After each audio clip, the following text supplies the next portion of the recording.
Thank you all. I hope you're all ready to flex your feelings and break an emotional sweat with me today, because we are talking about the 7 traits of an emotionally fit leader. I'll start by introducing myself. Hi, everyone. I'm Dr. Emily Anhalt. I am a clinical psychologist and the co-founder of a mental health startup called COA, which is a gym for mental health. I have matched more than 800 people into therapy, and I've been studying and practicing psychology for about 18 years now. I've had the honor of working with companies like Google, Salesforce, American Express, Unilever, Spotify, Bloomberg, and it's all about helping leaders think about the importance of emotional fitness for the success of their business. So before I jump in, let me take a quick poll. How many of you have heard this statistic or something like it? Raise your hand. 1 in 4 people will experience mental health problems in their lifetime. Okay, a good number of you. So this stat was put out a number of years ago with really good intentions. The idea was to destigmatize mental health and to show that it's more common than people might think. But to tell you the truth, I really don't like this statistic. I feel like it's really othering. It makes it seem like 25% of people struggle with their mental health, and somehow 75% of people are just prancing through their life without any mental or emotional health issues. It just never resonated with my experience as a therapist or really as a human. So I decided to use my very advanced chart-making skills to make a chart that I think is a little bit more accurate. So as you can see here, because we all have mental and emotional health, we all have mental and emotional health issues. We won't all be formally diagnosed with a psychological disorder, but we're all dealing with the existential struggles of being a human. We all have mourning that we have to do, whether we're mourning the loss of a job or a person or a path we didn't take. And we're all thrown headfirst into this crazy world of adulting with no instruction manual, and the struggle is really real. Now, the idea of self-care has been trending recently, and it can be good when something trends. It catches people's attention, it spreads the word around. But the downside of something trending is that it can get kind of bastardized and co-opted by companies that want to make a lot of money. And so these days, rather than self-care being about making compassionate, healthy, and smart choices for ourselves, it's kind of started to be used as an excuse to do whatever the hell we want. So sure, having a glass of wine in the bathtub sounds really nice, but I don't know if I would actually say that mixing alcohol, hot water, and electronics is that great of an idea and is really self-care. So instead of the term self-care, I like to use the term emotional fitness. And I define emotional fitness this way. It's the ongoing, proactive practice of improving your mental health. And I like to compare it to physical fitness. So with physical fitness, everyone has a body.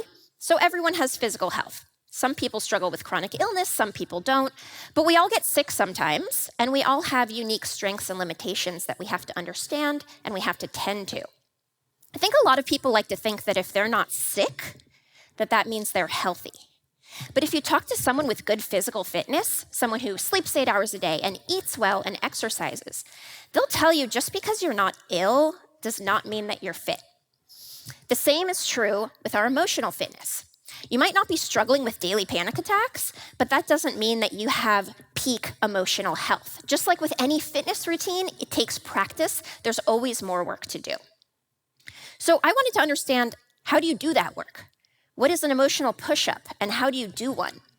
So a number of years ago, I did a big research study, something called an interpretive phenomenological analysis, which is a fancy way of saying that I interviewed 100 psychologists and 100 entrepreneurs. And I asked them the question, how would you know if you were sitting across the table from an emotionally healthy person, and especially an emotionally healthy leader? What does that person do? What do they not do? What does that look like? What does that feel like? And I took these hundreds of interviews and I coded them for themes. I thought about what seemed to be true amongst the most number of people. And what came out of this research are these 7 traits of emotional fitness. These are the 7 things that emotionally healthy leaders, and really people in general, are practicing all the time. And those 7 things are self-awareness, empathy, mindfulness, curiosity, playfulness, resilience, and communication. So what we're going to do together today is we're going to go through each of these 7 traits, and for each one, I'm going to give you a suggestion about how you can work on that trait in your life And we're going to practice that trait together. So put your extrovert hat on because you're going to be interacting with each other. You're going to actually be practicing some of these things. I get mixed reviews about that, but we'll see how it goes. So let's dive into the first trait of emotionally fit leadership, which is self-awareness. An emotionally fit leader and person can identify and manage their own emotions. They're self-reflective, they know their triggers and their biases. They understand that who they are affects how they lead. We are so good at hiding things from ourselves.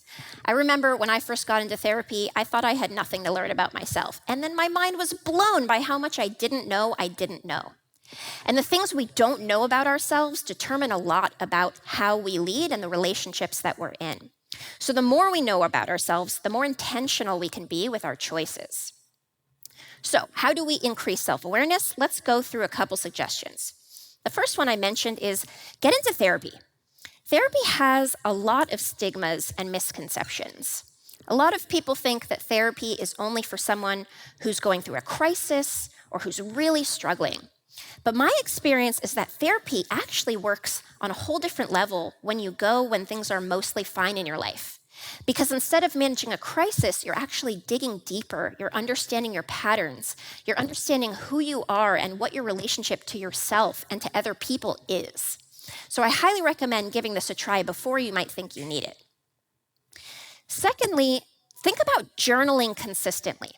The way our thoughts sound and feel in our head versus when they're written or spoken out is really different.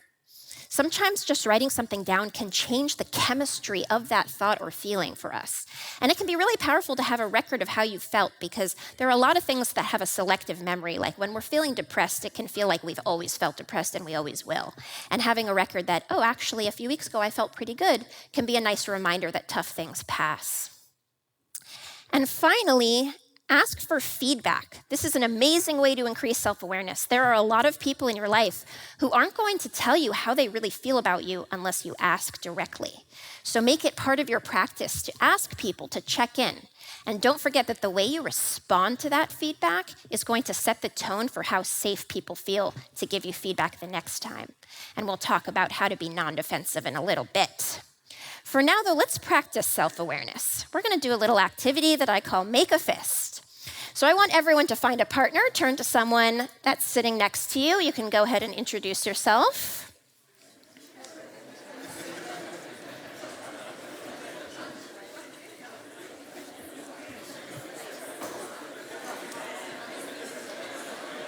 All right.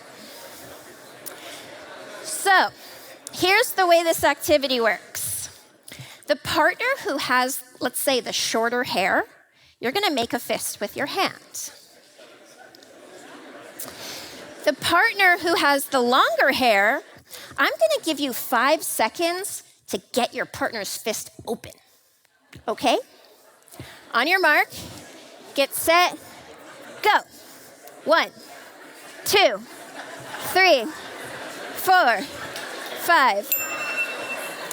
Okay.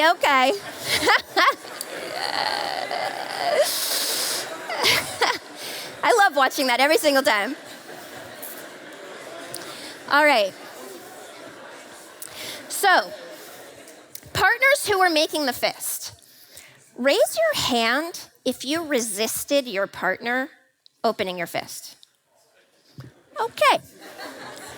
Pretty much most of you. So my question for you is, why? I never provided that instruction. I never told you to make this as difficult on your partner as you possibly could. Partners who are opening the fist, raise your hand if you literally tried to pry open their fist like the jaws of life. Okay. So my question for you is, why didn't you say, hey, we're doing this activity together. I'm supposed to get your fist open. Could you just go ahead and open that for me? All right, so the whole point of this activity is to show that even in this room of really empathetic, thoughtful, kind people, we tend to be primed to be in a me versus you mindset instead of an us versus the problem mindset. And just by putting self-awareness on something, we can change that. Because if I were asked you to do this activity again, or if you were in Dusseldorf and you've done this activity already, you would probably do it a little differently. So by learning about ourselves, we can learn, where in my life am I this way? Where do I tend to be more defensive? Where do I tend to be more aggressive? And how, just by putting self-awareness on it, can I change that and be more collaborative? So that's the power of self-awareness. Thank you for practicing that with me. With that, let's go to the second trait of emotionally fit leadership, which is empathy. So if self-awareness is understanding and managing our own emotions, empathy is understanding and feeling other people's emotions. The big misconception about empathy is empathy involves a feelings component. If you intellectually understand what someone else is feeling, but you are not feeling it at all, that is not empathy. That's sympathy. Empathy means actually letting yourself feel what someone else is feeling in order to understand them. And there's a reason we don't like doing this. We don't necessarily want to feel what other people are feeling, especially if what other people are feeling are feelings that make us kind of uncomfortable. We also tend to think that if we let ourselves feel what someone else is feeling, that we are then responsible for what they are feeling. And that is actually not the case. Empathy and boundaries are not mutually exclusive. In fact, they are best friends. You cannot have true empathy unless you trust the boundaries of that empathy. So don't be afraid to have strong boundaries so that you can lean more into feeling what other people are feeling. So I want to share a tool that we use at COA to increase empathy, and this tool is based on the proven psychological fact that we tend to empathize more with things that we understand. So I'm sure you've had an experience where you've been really frustrated or annoyed or even angry with someone for something, and then you get more information about them. You find out they just lost a family member. They're going through a really hard time. That's why they're acting this way. And suddenly you soften a little bit. You can understand, you can empathize with why they might be acting that way.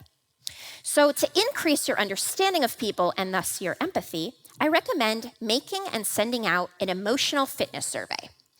An emotional fitness survey is a way to get to know the people that you work with and for them to get to know you so that you can better empathize with each other.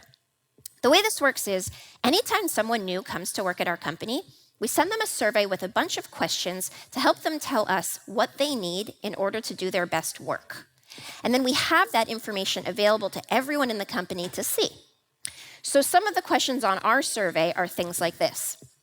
Do you like to be praised in public or in private? Not everyone wants to be praised in public, so that's a good thing to know.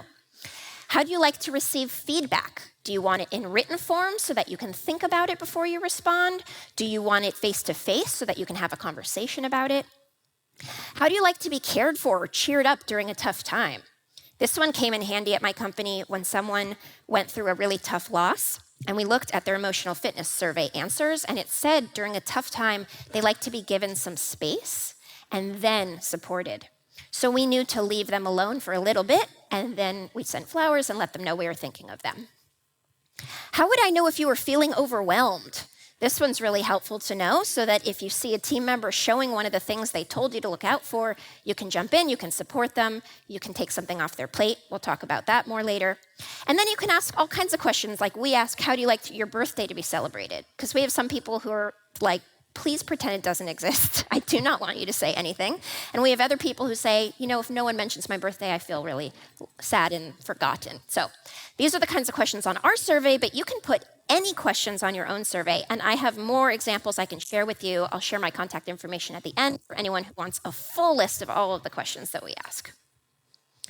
With that, though, let's go to the third trait of emotionally fit leadership, which is mindfulness. And I don't think about mindfulness just as sitting quietly and breathing. I think about it as anything that helps you become more comfortable being uncomfortable. So much of what we do in life is in service of moving ourselves away from discomfort.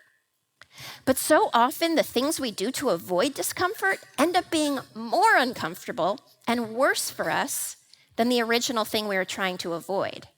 So for example, if saying no makes you uncomfortable, maybe you say yes to something you really don't have the time for, and then you end up resentful and overworked and overstressed and frustrated with the person who asked you, who didn't even know that you didn't want to say no to that thing.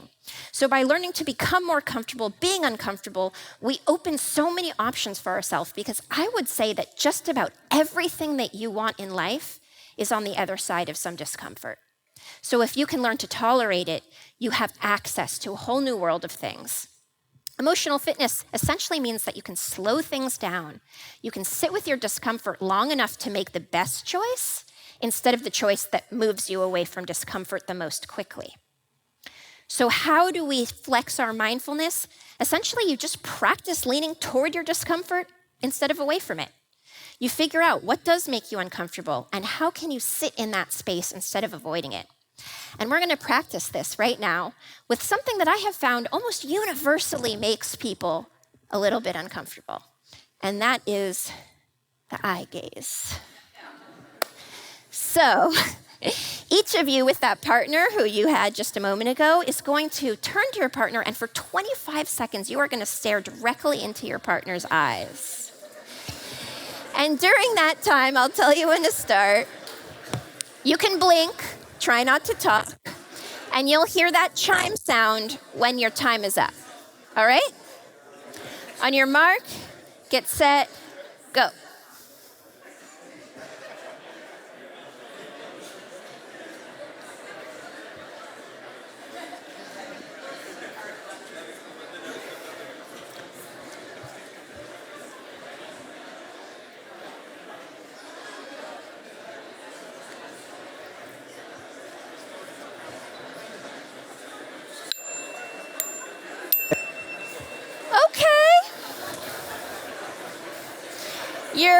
You're free from that one.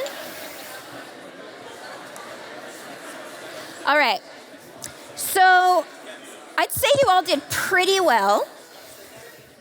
But I also saw everyone do the things that I always see the first time I do this, the things that we do to avoid the discomfort of the eye gaze.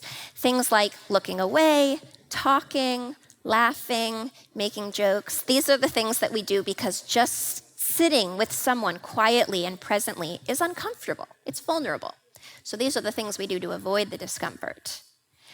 But I want to prove to all of you that you are more capable of handling that discomfort than you thought. So we're going to do it again. But this time you have more information. This time you know you can do it. You survived the last time. You know what it'll feel like because you just experienced it. You know it will end. I chimed you out before. I will chime you out again. And you know you're not in it alone. You are sitting with another person who's also probably a little uncomfortable, who's there with you. And so this time, during this eye gaze, when you feel a little uncomfortable and you have the urge to talk or laugh or make a joke or look away, I want you instead to just stay present and quiet and take a breath and remind yourself that it won't last forever and really revel in this beautiful moment of being present with another human being. All right, so go ahead and turn to your partner again. On your mark, get set, go.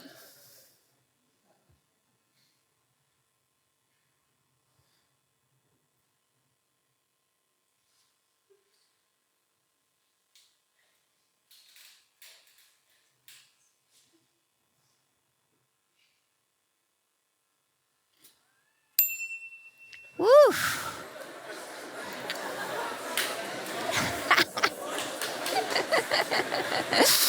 Wow. What a difference. I love that. So you can apply this to any type of discomfort in your life. Anytime you are uncomfortable, but you know if you were to withstand the discomfort, you would be able to have access to something amazing like being really present with another person. Remind yourself, hey, I handled that. I can handle this. Take a deep breath.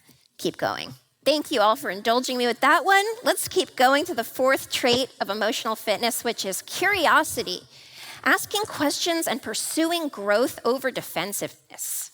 Curiosity means that when you're faced with tough information or feedback, you ask questions instead of doing the things we all do when we're a little bit hurt by something someone might say, like making excuses or blaming others, whatever it might be. We're all defensive sometimes, and that's okay. But when you feel defensive, getting comfortable asking questions, becoming more curious. Now, one of the reasons it can be tough to do this is that when we have low self-confidence in a certain thing, and then someone gives us feedback about that thing, it can feel really uncomfortable. So one of the ways you can increase your ability to lower your defensive and to be more curious is to build your self-confidence.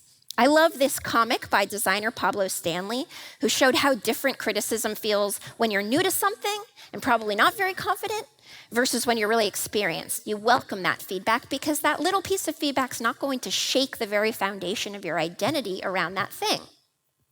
So I want to share an activity that we can all do together to increase our self-confidence. So what I want you to do really quickly is I want you to think about the best piece of feedback you've ever received. Not advice, feedback, something really kind or helpful or supportive that someone has said to you at some point. And this could be a colleague, a boss, a sibling, a parent, a spouse, a child, anyone in your life. So, for example, the best piece of positive feedback I've ever received is that someone told me once, Emily, you are so unabashedly yourself in every moment that it makes me feel safe to be myself. So that was my answer for this. Go ahead and turn to your partner and very quickly share what is an amazing piece of feedback that you can remember getting. I'm going to give you just about a minute for both of you to share. Go ahead.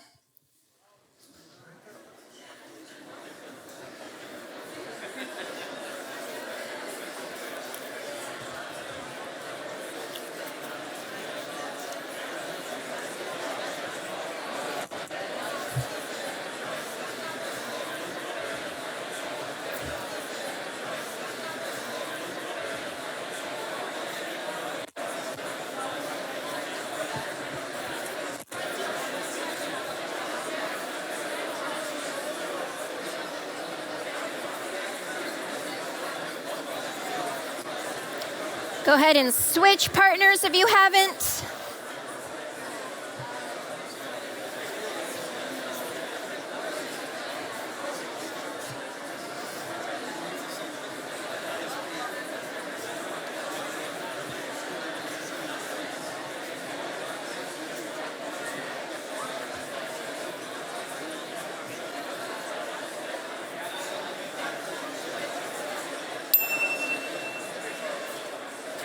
Okay. Thank you all for sharing that. So what you've just done, and what I hope you'll keep doing to keep your self-confidence strong, is you've started what I call a self-esteem file. I've also heard this called a smile file, a win bin, a thank bank. That last one always makes me laugh. And the goal here is every time you get a good piece of feedback, wherever it might be coming from, write it down or screenshot it and put it into a folder. That might be a box on your desk with pieces of paper. It might be a folder on your desktop with screenshots in it. But keep this over time. And when you're feeling down on yourself, go through it. Now, this might sound a little bit trite, but I've been keeping a self-esteem file for 10 years now, ever since I started talking about it.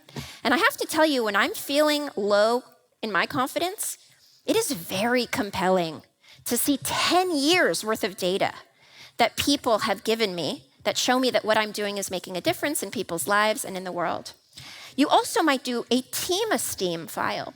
So with your team, any good piece of feedback that comes in from a customer or anytime someone shouts out someone else in the team, put that all in one place so that when your team is going through a hard time, they can go through that folder and see that they as a team are succeeding. So think about keeping that going. And for now, we're going to go to the fifth trait of emotionally fit leadership, which is playfulness. I think playing is hugely undervalued in the workplace, and it can be somewhat misunderstood. When I ask people when the last time they played was, they usually tell me about a sports game or a board game or a video game. And don't get me wrong, those are great types of play. But when it comes to the workplace, I really like the improv definition of play. And that is that when someone comes to you with an idea, you don't say, well, yes, but, and you don't even just say yes. You say yes, and. You meet them in their idea, you expand on their idea, and together the two of you get somewhere that neither of you could have gotten alone. So when you think about it that way, brainstorming is a type of play. Taking a joke too far with a friend is a type of play. Anything that removes constraints and allows you to think big is playing. Play has all kinds of amazing benefits. It improves community and culture. It increases memory and creativity and spontaneity. I actually read a study in grad school that showed that people who play regularly live longer by a statistically significant number of years than people who don't play regularly. That's how important it is to our well-being in the world. The thing about play, though, is it's vulnerable. People don't always like to play because when we play, our guards come down naturally. And that can be kind of scary, especially for people who work hard to keep their guards up. But the more we play and the more leaders play, the more it gives permission and comfort to everyone else to integrate play into their daily life. So how can you play in work? One of the things you might think about doing is just starting meetings and interactions with a game or an icebreaker question. So we have a weekly meeting on Friday called Feelings Friday, where everyone just talks about what went well that week and what they struggled with that week.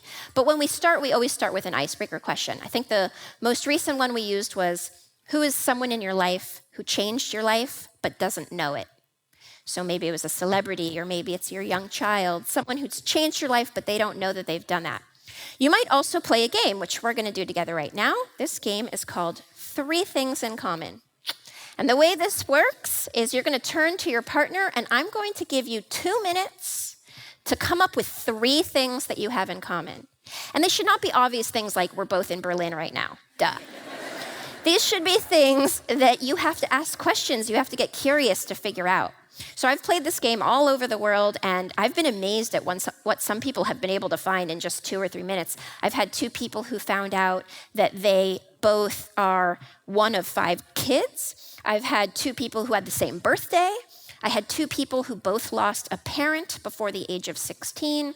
I one time had 2 people, I did this in New York, and I had 2 people who found out that they were from the same tiny city in Iowa, but 20 years apart. They had heard of each other's last names, but never knew each other. They figured that out in 2 minutes. I don't know how, but you all are going to play this game. I'm going to give you 2 minutes. You're going to ask each other questions. You're going to figure it out. And at the end, I'm going to see how many of you were able to find 3 things. So go ahead with your partner and get started.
All right.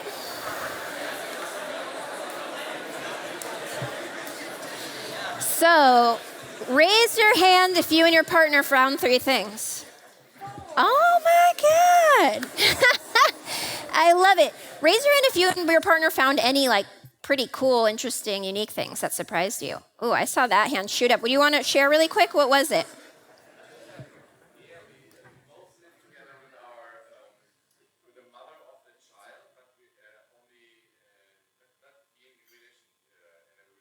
Oh, wow, that is a unique one. And I would love to have heard the conversation that got you there.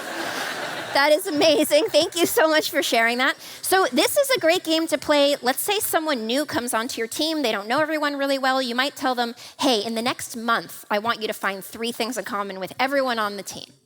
It's just a way to encourage asking questions, getting to know each other, being playful. So thank you all for playing. And at the end of this talk, I'm going to give you a QR code to get a packet of play, games, things that you can do together.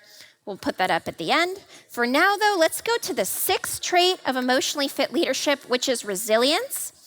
And resilience is the capacity when faced with hard things, failure, struggle, to bounce forward. And I say bounce forward and not bounce back, because I don't think we ever go back to being who we were before we went through a hard thing. And I don't think that should be the goal. We bounce forward, we learn, we grow from the hard thing, we keep moving, and that's resilience. Now, when it comes to the struggles that I've been seeing as a therapist, there are 2 that have jumped out that I think have really affected us, especially in the workplace, that I want to talk about how we can be resilient through these 2 things. And those 2 things, I'll start with the first one, is anxiety, fear of the unknown. We've just been through a very uncertain and complicated time of life.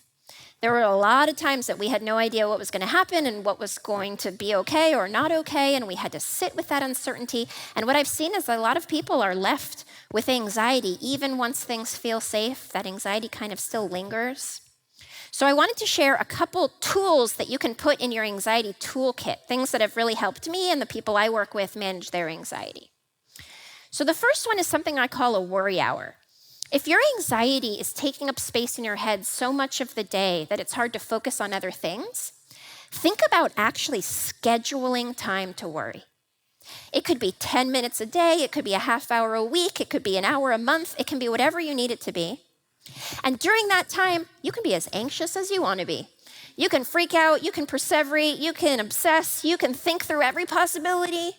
But the rest of the day, the rest of the week, the rest of the time, if you find yourself feeling anxious, you'll say, nope, that's 6 o'clock me's problem. I'm going to write it down. I'm going to let her worry about it. And for now, I'm going to focus on what I need to do. This really does work, because just saying, don't be anxious, I just shouldn't think about it, it doesn't tend to work, because anxiety serves a purpose. It helps us feel prepared for something that we are worried about. But if we let it take over our whole lives, that doesn't end up being helpful. So by containing it within a certain space, we know that it's being tended to, and it frees up time the rest of the day.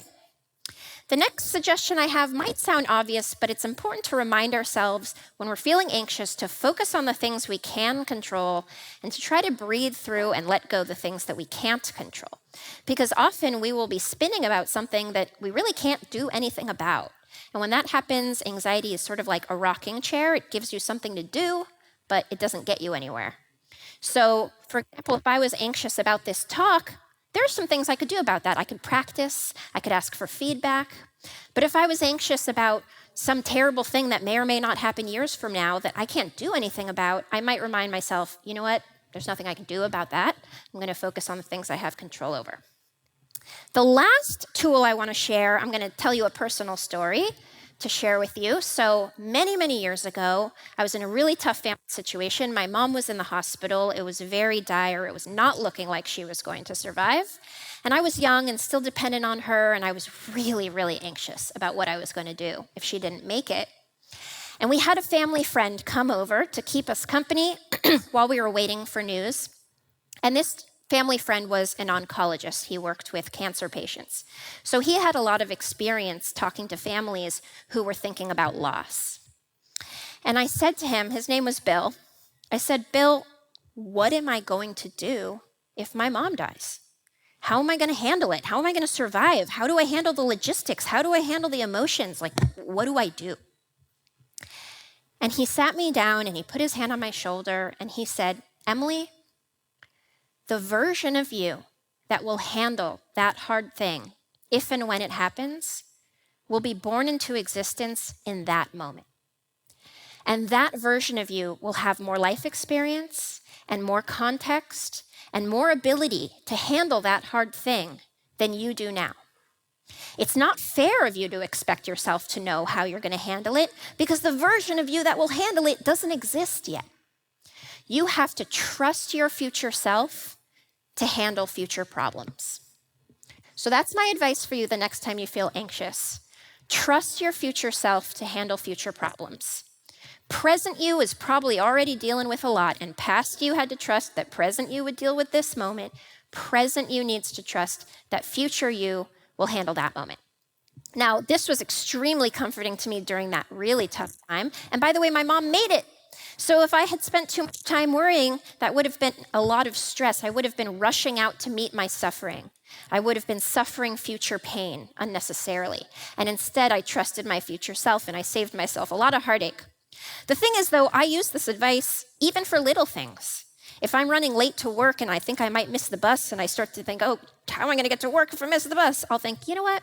Future me is a badass. She will figure out how to get to work. So think about incorporating this one into your life. The other big struggle I'm seeing a ton of is burnout. We're all exhausted. Everyone's tired. People that I work with who are running huge companies are questioning whether they have any desire to be doing their work at all. This is something we're all feeling because we've been in survival mode for the past 3 years, and now things are kind of over, kind of not. We don't know how we feel about it. We don't know what we want to do with our lives. Burnout, I like to think about it a little like running out of gas. If you were driving a really far distance, you would probably put gas in your car along the way, right? You probably wouldn't wait until you ran out of gas to think, oh, I probably need gas to get to where I'm going. Because by the time you run out of gas, it's a hell of a lot more trouble. Because getting gas, you pull over, you put the gas in, you keep going. When you run out of gas, you're on the side of the road. You have to call someone to tow you or bring you gas. You might have damaged your engine. It takes way more time. When it comes to our own energy, though, we tend to wait until we are running on fumes to do anything, instead of refueling ourselves regularly so that we can keep going. The truth is, burnout is so much easier to prevent than it is to fix. So I want to share a 3-step guide for preventing burnout so that you don't have to deal with damage to your own personal engine. The first step is identifying your early warning signs. How would you know if burnout was around the corner? What are the things that start to happen for you before you've completely burnt out? It might be things like you start to complain more. You're a little less patient with people. Maybe you skip meals. Maybe you have less interest in seeing your friends or doing things you would normally like to do. What are the things for you personally that signal to you, oh, I'm getting tired? So for me, I tend to skip meals. I love food, so if I'm not eating lunch, there's a reason. I'm feeling stressed out. So that is step 1, is to identify what your signs are. Step 2 is to recruit support, keeping an eye out for these signs. Tell the people in your life, tell your colleagues, tell your spouse, tell your friends, hey, you'll know if I'm getting tired if I start skipping meals. If you notice that I'm doing that, will you remind me that we had this conversation? Let me know. It's hard in our own moment to know that we're feeling tired sometimes, so to have someone reflect it to us can be really helpful. And then the final step is to build in shock absorbers when you do notice that you're exhibiting those behaviors. So a shock absorber is anything that refuels your tank, that kind of stops the burnout from becoming worse. It might be something like taking a day off work, taking your dog for a walk, having a mental health day, getting a massage, treating yourself to a meal, journaling, calling your therapist, whatever it is. What are the things that help you feel better when you're having a tough time? And so what you'll start to do is, as soon as someone in your life says, hey, I remember you saying that you skip meals when you're stressed, you'll say, oh, okay, I should probably take a day off, so that you're actually preventing whatever's going on from getting worse. And remember, on the emotional fitness survey, we asked the question, how would I know if you were going through a hard time, so that we can keep an eye out for the people we work with starting to burn out, and so that we can go to them and say, hey, I remember you said that when you are starting to feel burnt out, that you seem to enjoy your work less. Kind of feels like that's happening. What can I take off your plate? Can I give you a day off? All right, we are on the final trait of emotionally fit leadership, which is communication, putting words to your needs, boundaries, and expectations, working through things right away instead of letting them fester. We tend to wait till things are pretty bad to do anything about them. So for example, disappointment that we don't express with someone tends to calcify into resentment. And resentment is a lot harder to clear away than disappointment is. So communicating early and often is a little like brushing your teeth to avoid emotional plaque. You want to be proactive with your communication. Now, lately, we've been doing a lot of our communicating via text, whether you're emailing or texting, you're using Slack or whatever other tool. So something that we do at COA that's been really powerful is something that we call remojis. Remojis is a word that I made up by squishing together remote and emojis, but the goal essentially is just to use visual aid to help people understand emotional information quickly and easily. So what we've done at the company is whenever some kind of piece of information seems to get lost, we assign an emoji to it so that the next time a person will understand better what we mean. So here are the ones we use. A turtle means, I need more time on this. The upside down face means, hey, what I just said, it was sarcasm. So if you are typing something out and you put this, people know I'm being sarcastic, I'm joking. Sometimes that can get lost in text. We have one that means, can we all slow down and think before we take action? I think we're moving too fast to solve the problem. Can we think about it first? We have one that means, I'm feeling a little sensitive today. Maybe it's not the right day to give me tough feedback. And then my co-founder and I came up with one because we noticed that when we would communicate a problem to each other, it wasn't clear whether we just wanted help with that problem or if we were mad at each other about the problem. And so we wouldn't know, am I tending to the problem or am I tending to you? And so we started adding a chili pepper if we're upset so that the person knows, hey, I'm actually kind of upset that this happened. And then that's kind of known right away, which is hard to tell through text. So think about having a Slack channel where you keep track of what emojis you and your team might use to understand information. It kind of becomes second nature after a while, like any language, and you'll notice people start using them a lot. It can save you a lot of trouble. So those are the 7 traits of emotional fitness, and they all really influence each other. More empathy makes it easier to play. Increased play supports good communication. Good communication makes it easier to ask questions and get curious. There is a huge ripple effect to emotional fitness, too. You can start in any of these traits. It will naturally improve the others, and it will trickle down to everyone who works with you. The more emotionally healthy you are, the more you will attract emotionally healthy people, the more you will foster emotional fitness in other people. I think a lot of people, when they think about their relationships, they like to think, I'll take care of you if you'll take care of me. But my belief is that instead we should be saying, I'll take care of me for you if you'll take care of you for me. And emotional fitness is the way that we take care of ourselves.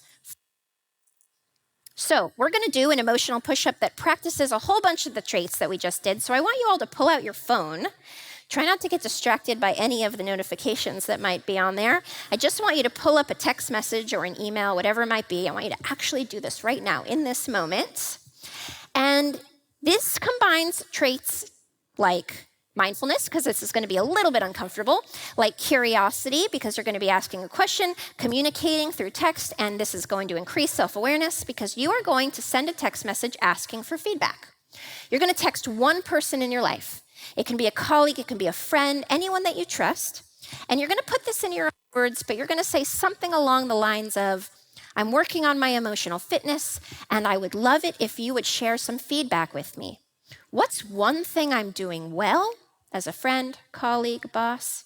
And what's one thing that I could do 10% better? So I want you to go ahead and send that text to someone. I can almost guarantee you by the end of the day, the vast majority of you will have gotten a response back. And I think you'll be really surprised by what you get back. I often find that people had no idea that they needed to work on and had no idea that there was something really positive that people saw in them. So again, the template for that is something like, what's one thing I'm doing well and one thing that I could do 10% better? So go ahead and send off that text message. And if you see me around later and you've gotten a response, please feel free to come up and share that response with me. I'd love to know what it is. In the next week, though, here are a few things that you could do to work on your emotional fitness. You can design your own emotional fitness routine. What do you need to be your best self? Create an emotional fitness survey, send it out to the people you work with, or even just your friends. I have one with all of my friends, and it was really helpful to get a sense of how they like their birthdays to be celebrated and what they need from me to be a good friend. Play a game with a friend. If you hold your camera up to this, you will get a whole list of games, including 3 things in common and a bunch of other ones. Share a piece of positive feedback with someone in your life. Give someone something to put in their self-esteem file. And try to be detailed. When we give negative feedback, we're really detailed. We say, you didn't do this well, and here's why, and here's the problem, here's what you could do better. But when we give positive feedback, it's often like, good job. Try to be more detailed. Try to say, you did this really well, and here's how it affected me and the team, and here's why it was a really big deal. Thank you so much for that. And finally, create a few remojis to use with your team. For those of you who like more reading, here are 3 books that I recommend. No Hard Feelings is all about harnessing the power of emotions at work. Radical Candor is a feedback rubric. It's how to give feedback in a way that's both boundaried and empathetic. And Nonviolent Communication is a conflict resolution language. It helps people figure out how to deal with conflict in a way that keeps people from being too defensive. Thank you all so much for supporting yourself and your emotional fitness today. Connect with me, Twitter, Instagram, wherever it might be. This is my handle. I'm so grateful to have gotten to flex my feelings and break an emotional sweat with all of you today. Thank you to Mark for having me, and enjoy the rest of your day.